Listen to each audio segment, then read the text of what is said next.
1490 WLCX, real news and great conversation for La Crosse. Here's your Daily News Roundup.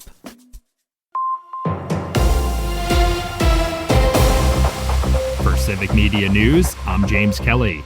Officials from Wisconsin's Home Energy Assistance Program are still encouraging residents to submit their applications for help despite delays with federal funding for the program. The program receives both state and federal funding each year and typically receives the federal portion of that funding in November ahead of the winter. Households that make less than 60% of the state median income may qualify for the Energy Assistance Program, which is about $38,000 for a single person and about $78,000 for a family of four this year. Due to the federal government shutdown earlier this year, funding for the federal low-income home energy assistance program was delayed. According to a WPR report, Wisconsin Department of Administration officials say that federal funding has still not yet been released. Despite the delay, the agency is still accepting applications from qualified residents for energy assistance. When the delayed federal funding does eventually come in, the agency will begin distributing it to those residents as it typically would.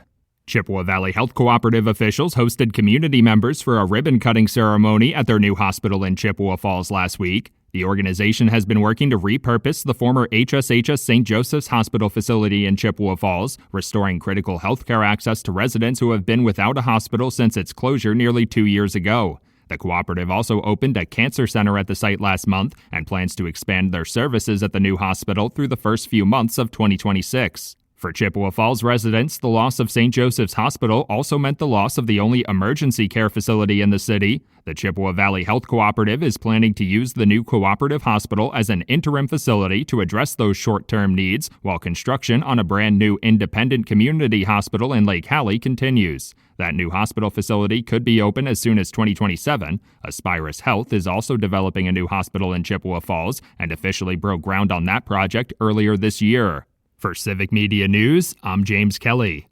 The Packers prepare for the Lions. Hi, I'm Mike Clemens with Sports. NFL, the Packers head to Detroit to face the Lions on Thanksgiving. Kickoff at Ford Field at noon Thursday. We learned that quarterback Jordan Love is dealing with a separated left shoulder, an AC joint sprain he suffered last week against the Giants. Is that why he was only handing off the ball with his right hand against the Vikings? Yeah, exactly. Didn't affect me too much. Took a couple hits on it, but was fine for the most part. And, NBA, the Bucks losing at home last night to Portland, 115-103. It's their fifth loss in a row. They play the Heat in Miami tomorrow night. And the Wisconsin Badgers, Mimi Collier, on being the number one pick overall in the Major League Professional Volleyball Draft. It was so much fun. We're having a little watch party in the locker room right now. The whole staff is there. Some of the girls are there.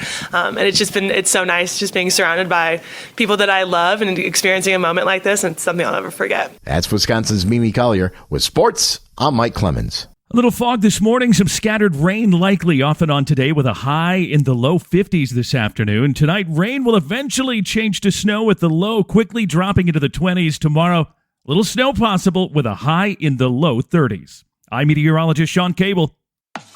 That's your La Crosse News Roundup from WLCX. Find more news anytime at lacrosseeagle.com. Subscribe to this podcast on Spotify, Apple, or wherever you find your podcasts.